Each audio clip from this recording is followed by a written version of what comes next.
Hello everybody, hope everybody's doing great today. Appreciate the one and two watching this video. I hope you enjoy it. And if your number is 3 and above, hey, I hope you enjoyed it as well, but not as much as the first two people. Anyways, I have to say, my hair is looking very fine today. Took me about 5 hours to get my hair looking this way. For tips, just let me know. I'll share with them in the comments if you want to know how somebody like me gets my hair looking this great. I'll let you know in the comments. Let's talk about Queen Maker. This is a Korean drama, and it's basically about this woman who worked for this large corporation, and she was kind of like she kind of cleaned up their messes that they would make. If something negative came out, she spun it to make it look positive or tried to eliminate the controversy altogether. However, one day this corporation went a little bit too far, and so she ended up joining forces with this activist and talked to this activist and running for office, the mayor of Seoul. Hopefully I pronounced Seoul right. And so it's basically mostly about her trying to take down this corporation who she's finally realized is kind of evil, and she didn't really appreciate herself being evil herself. So she's turning good, trying to take him down, while at the same time trying to get this woman elected as mayor because she feels like she's a good person. This show really does have a lot to do, talks a lot, covers a lot, and there's a lot right there. Really covers what it is these campaigns are like, and what these politicians do to get their message out, and also to diminish the turnout for their rivals. It makes really clear, like, why or not why. Is it why? I don't know.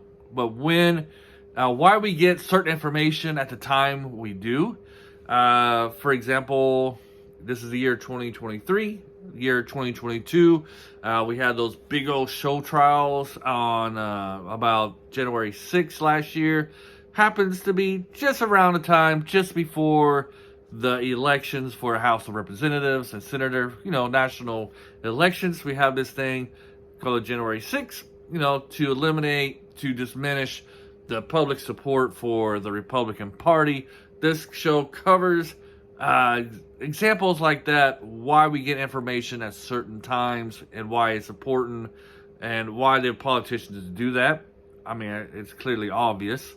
And also, like, the jerk that they will bring up and, the jerk that they try to uncover on their political rivals to make them look bad and evil, and while you're trying to make your party look good.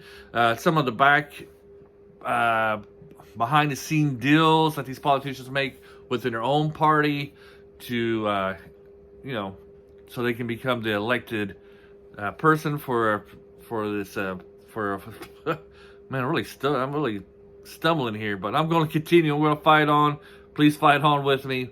But the behind the scenes deals that they make so they can get elected, how they work with the press, how they know which people in the press are their friends, which are their enemies, and stuff like that.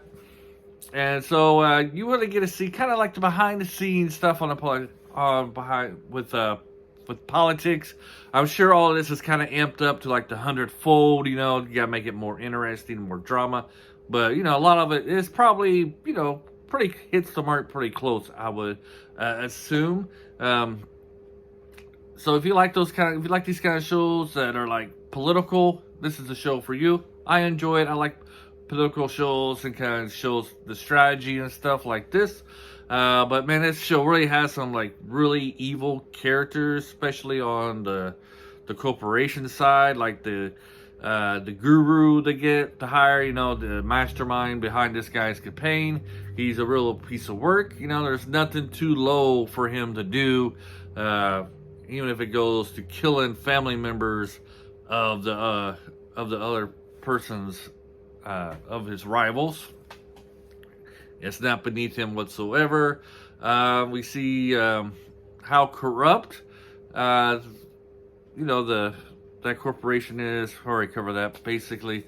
One thing I've noticed about these Korean political shows, like all the politicians are evil unless they're a woman, and then they're not evil. That's kind of what a lot of these shows I've noticed, you know, starting to catch on to the political stuff going on over there in Korea, especially on their dramas, whether that's real life or not. I'm pretty sure, though, if I remember my Korean history, like the teensy-weensy bit of Korean history I got, I'm pretty sure there's been some pretty corrupt Korean women politicians over there.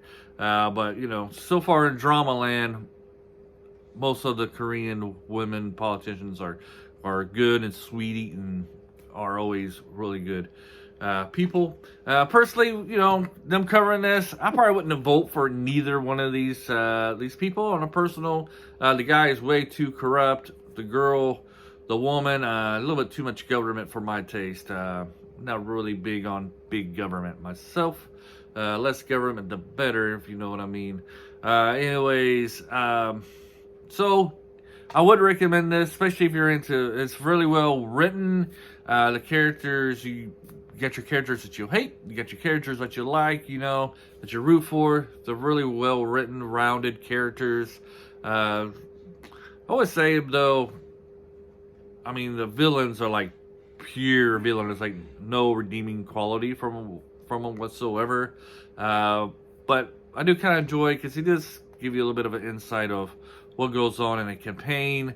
Like I said, probably exaggerated a lot just so to make a good show. And yeah, I recommend this. Check it out if you have the time. You can find it on Netflix. I think you'll enjoy it. Kind of shows you also that it's never too late to repent, to make up for the mistakes that you made in the past. I do get a little bit of mystery in this show to see, like, if somebody died, was murdered, or if they committed suicide type of thing. And watch it and find out if the good guys prevail and the bad guys lose. Is it a happy on either side ending? You get a little bit of both on this one. Have a great day, and until next time, bye.